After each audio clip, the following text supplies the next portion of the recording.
रविशंकर जाटव की पत्नी सपना अपनी बहन के घर पे जाती है छठ पूजा करने के लिए और वो वहीं पे कुछ दिन रुक जाती है।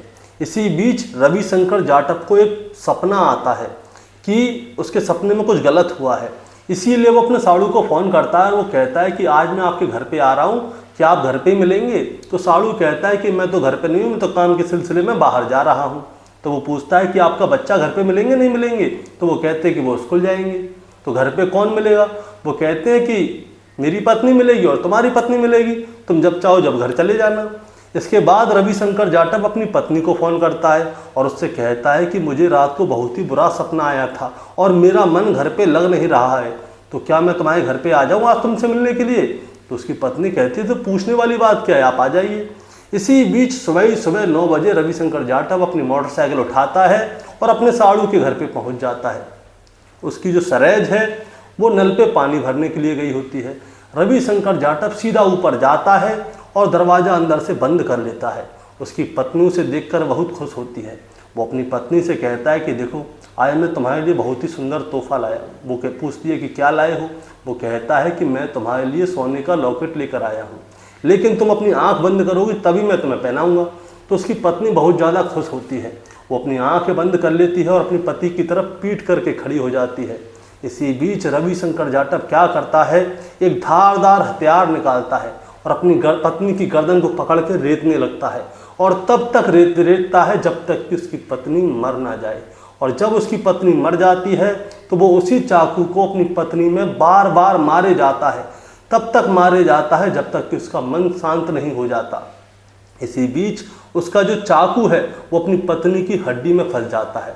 वो तब भी नहीं मानता, चाकू के 2 टूक हो जाते हैं, लेकिन फिर भी वो अपनी पत्नी को मारता ही जाता है और इसके बाद वो अपनी पत्नी की लाश के पास बैठ जाता है और वहीं पे बैठा रहता है और फिर पुलिस को फ़ोन करता है और पुलिस से कहता है कि मैंने अपनी पत्नी की हत्या कर दी है, आप जल्दी से आ जाइए, इस लाश को उठा लीजिए।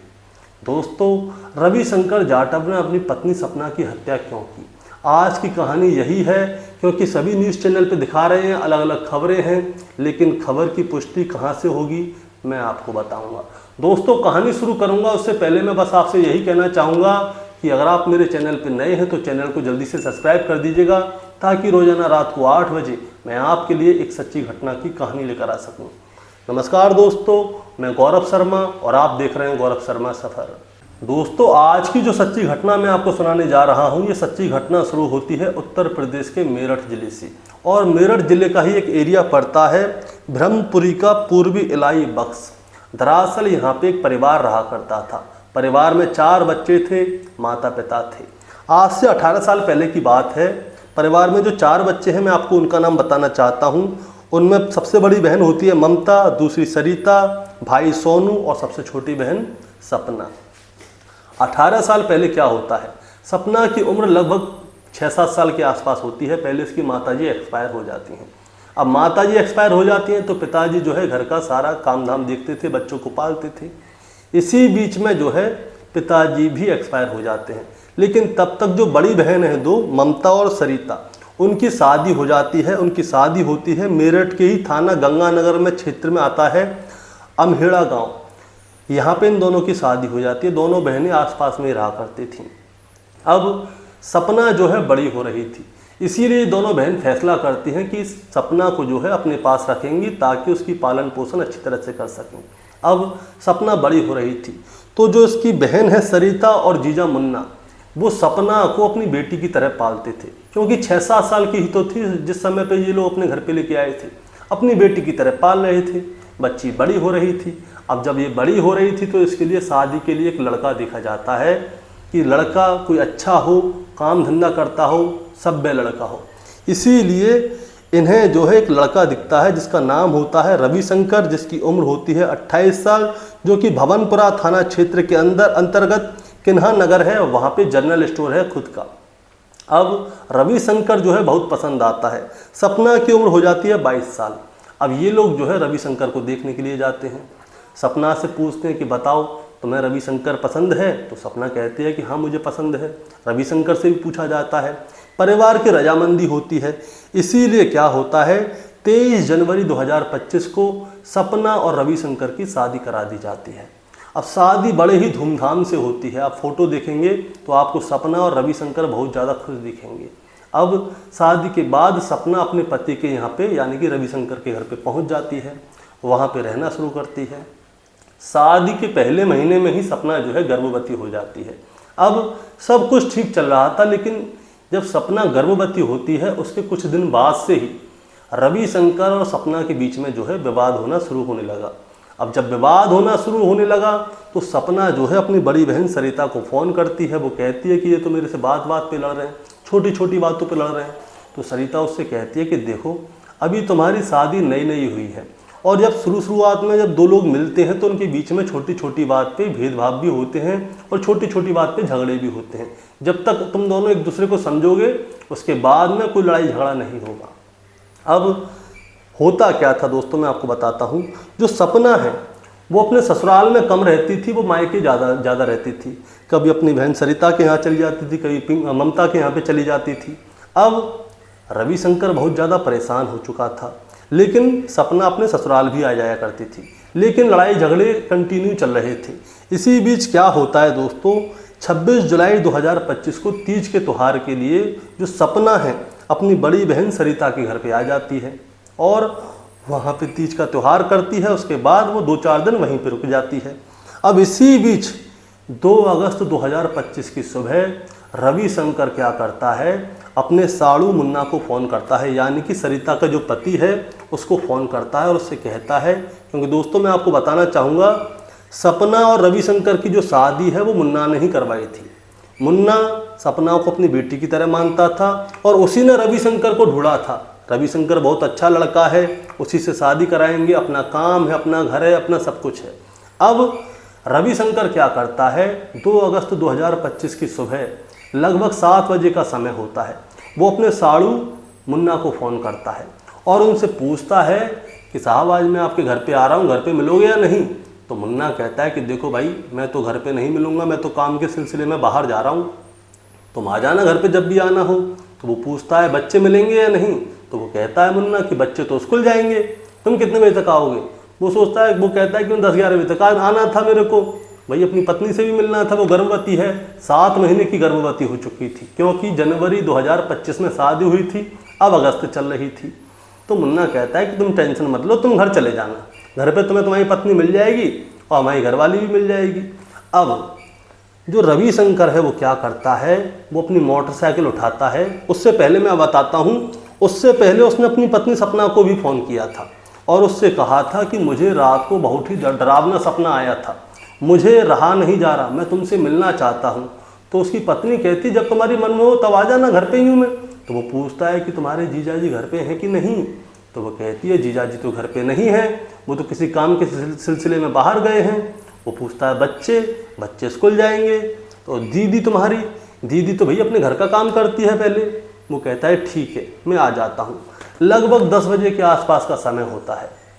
रविशंकर जो है अपनी मोटरसाइकिल में किक मारता है और सीधे अपने साड़ू के घर पे पहुंच जाता है, अमड़ेहा गांव। अब वहां पे वो जाके देखता है घर में कोई नहीं है। जो उसकी बड़ी सारी है सरिता, वो जो है सरकारी नल पे पानी भर रही है और कपड़े धो रही है।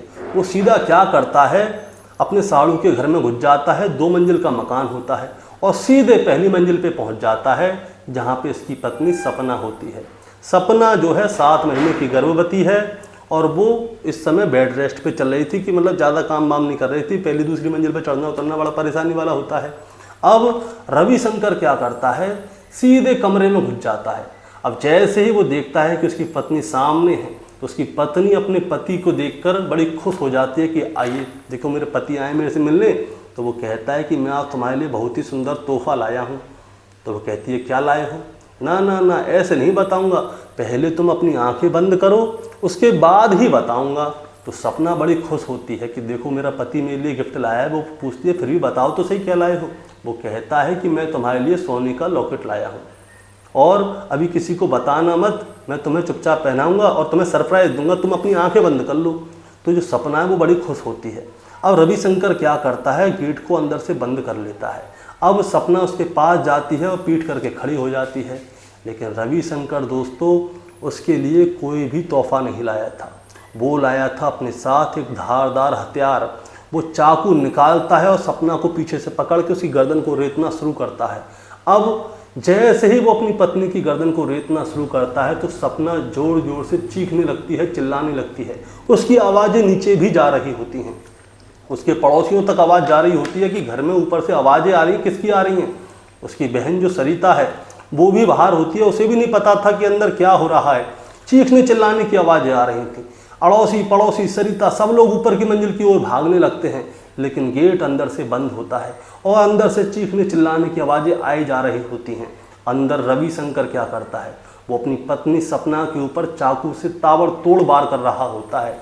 वो दोस्तों चाहे सीना हो, चाहे गर्दन हो, चाहे पेट हो, चाहे पीठ हो, वो कहीं कुछ नहीं देख रहा था।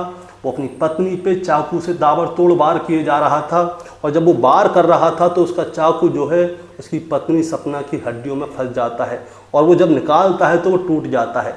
लेकिन फिर भी रविशंकर मानता नहीं है, वो मारे जाता है तब तक कि जब तक सपना मर ना जाए। और इसके बाद वो उसकी लाश के पास ही बैठ जाता है। उसकी बड़ी बहन सरिता अड़ोसी पड़ोसी दरवाजों को तोड़े जा रहे होते हैं, खटखटाए जा रहे होते हैं, लेकिन दरवाज़ा बहुत सख्त होता है, इसीलिए वो दरवाज़ा टूटता नहीं है। अब इसके बाद लगभग 10:30 बजे के आसपास रविशंकर क्या करता है, वो पुलिस कंट्रोल रूम में फ़ोन करता है और बताता है कि मैंने अपनी पत्नी सपना की हत्या कर दी है, आप जल्दी से आ जाइए, इसकी लाश को उठा लीजिए। और तब जब तक कि पुलिस आ ना जाए रविशंकर क्या करता है, उसकी लाश के साथ बैठा हुआ होता है। इधर से पुलिस आती है, पड़ोसियों से पूछती है कि ये घर कौन सा है, तो वो बताते हैं कि घर तो ये है और रविशंकर यहीं पे आया है। अब बहुत सारे पड़ोसियों को तो पता भी नहीं था कि घर के अंदर क्या हो रहा है, लेकिन जब वो पुलिस को देखते हैं तो उनको शक होता है कि ज़रूर घर के अंदर कुछ ना कुछ हुआ है, क्योंकि पुलिस की टीम जो है भागती हुई ऊपर जाती है। अब इसी बीच में कोई पड़ोसी जो है मुन्ना को फ़ोन कर देता है। वो कहता है कि तुम्हारे घर में पुलिस आई है और घर में चीख पुकार की आवाज़ें आ रही हैं बहुत ज़ोर ज़ोर से। अब मुन्ना जैसे ही फ़ोन उठाता है, यानी कि सपना का जीजा जो है सरिता का पति, वो भी मौके पर पहुंच जाता है। अब सबको साइड किया जाता है। पुलिस वाले आते हैं, दरवाज़ा खटखटाते हैं, उससे कहते हैं कि हम पुलिस हैं, तुमने हमें फ़ोन किया था, दरवाज़ा खोलो। अब इसके बाद रविशंकर जो है दरवाज़ा खोलता है। मौके पे जो जीजा है मुन्ना वो भी आ चुका था। अब जैसे ही दरवाज़ा खोलते हैं तो देखते हैं कि पूरे कमरे में सब तरफ खून ही खून था और जो रविशंकर है वो अपनी पत्नी सपना की लाश के पास बैठा हुआ था और वो भी खून में तरबतर हो रहा था। दोस्तों सपना जो है 7 महीने की गर्भवती थी, उसका गर्भ पेट में ही मर जाता है। इसके बाद में रविशंकर को गिरफ्तार किया जाता है, उसकी पत्नी सपना की लाश को हिरासत में लेके पोस्टमार्टम के लिए भेजा जाता है और फिर रविशंकर से पूछताछ की जाती है कि तुमने अपनी पत्नी की हत्या क्यों की। तब जाके रविशंकर बताता है कि मेरी पत्नी जो है उसका किसी और के साथ चक्कर चल रहा था और वो शादी के पहले महीने में ही गर्भवती कैसे हो गई। इसीलिए इन दोनों के बीच में जो है लड़ाई झगड़े हुआ करते थे। दरअसल दोस्तों मैं आपको बताना चाहता हूँ, जो सपना है वो हंसमुख मिजाज की लड़की थी और उसके चेहरे पे आप फोटो वगैरह देखेंगे तो वो जो है हमेशा आपको उसके चेहरे पे खुशी दिखेगी। लेकिन रविशंकर को जो है उसकी खुशी बर्दाश्त नहीं थी। उसे लगता था कि शायद सपना का अपने जीजा के साथ संबंध है, प्रेम प्रसंग है, लेकिन ऐसा कुछ भी नहीं था। सिर्फ एक शक के चलते उसने अपनी पत्नी की हत्या कर दी और अपने 7 महीने के नवजात बच्चे की हत्या कर दी। दोस्तों इसके जीजा मुन्ना से बात की जाती है तो मुन्ना बताता है कि जब मैं इसको लेकर आया था अपने घर पे तो ये सिर्फ 7-8 साल की थी। अपनी बच्ची की तरह मैंने इसको पाला था और मैंने ही इसके लिए रविशंकर को ढूंढा था ताकि ये अच्छे घर में जाए और वहाँ पे जाके खुश रहे। मुझे तो यकीन भी नहीं हो रहा कि रविशंकर जाटव ने ही अपनी पत्नी की इतनी बेरहमी से हत्या कर दी। इसके बाद दोस्तों जो सपना का भाई है सोनू, जो कि इलाही वक्त जाटव गेट का रहने वाला है, वो भी मौके पर पहुंच जाता है। वो बताता है कि रविशंकर और उसके परिवार के लोग जो हैं मेरी बहन को दहेज के लिए मारा करते थे, पीटा करते थे, क्योंकि मेरी बहन दहेज नहीं लेके गई है। इसीलिए वो क्या करता है, थाना गंगानगर में अपनी बहन की FIR दर्ज करवा देता है उसके ससुराल वालों के खिलाफ। ससुराल वालों में सबका नाम लिखवाता है, जिसमें उसका जीजा रविशंकर, उसका पिता बिशंबर, माँ बिमला, बहन रजनी और रचना, इन सभी के खिलाफ FIR दर्ज करवा देता है और पुलिस इन सबको गिरफ्तार कर लेती है। रविशंकर को कोर्ट में पेश कर दिया जाता है, उसके बाद उसको जेल भेज दिया गया है। दोस्तों, इस कहानी को सुनाने का मतलब आपको परेशान करना है, विचलित करना बिल्कुल नहीं है, बस आपको बताना है और जताना है। बताना जताना ये है कि हर चीज़ की दवाई है। कैंसर की भी इलाज आ गया है, कीमो के इंजेक्शन लगते हैं, रेबिस का भी इंजेक्शन लगते हैं जो कुत्ते खा जाते हैं, और भी बहुत सारी बीमारियां हैं उनके सबके इंजेक्शन वगैरह लग रहे हैं। लेकिन बस एक बीमारी है जिसका कोई इलाज नहीं है, और उसका इलाज और वो बीमारी कौन सी है दोस्तों, मैं आपको बताना चाहता हूँ। वो बीमारी है शक की बीमारी। शक की बीमारी ऐसी है, उसका कोई भी इलाज नहीं है। अगर कोई आदमी कान का कच्चा है तो और उसके मन में कोई बात बैठ गई है तो वो शक हमेशा ही होता रहेगा। हुआ क्या था, यहाँ पे सपना की सिर्फ एक गलती थी कि वो अपने बहन के घर पे ज़्यादा जाया करती थी, इसीलिए रविशंकर को उसके ऊपर हो गया शक। अब शक हो गया तो अब तीज का त्यौहार था, तीज के त्यौहार पे भी सपना अपनी बहन के घर पे जाती है। अब जब वो अपने घर पे जाती है तो रविशंकर के जानने वाले थे, समाज वाले थे, वो बस यही कहते थे कि तुम्हारी पत्नी अपने ससुराल क्यों जाती है, क्या कोई बात है। अब ये बातें जो है घुमा फिरा के रविशंकर जाटव के कान में घुसोड़ी गई और ये बताया गया कि तेरी पत्नी का किसी और के साथ संबंध है और ये बच्चा शायद किसी और का हो, क्योंकि 1 महीने के बाद ही गर्भवती हो गई।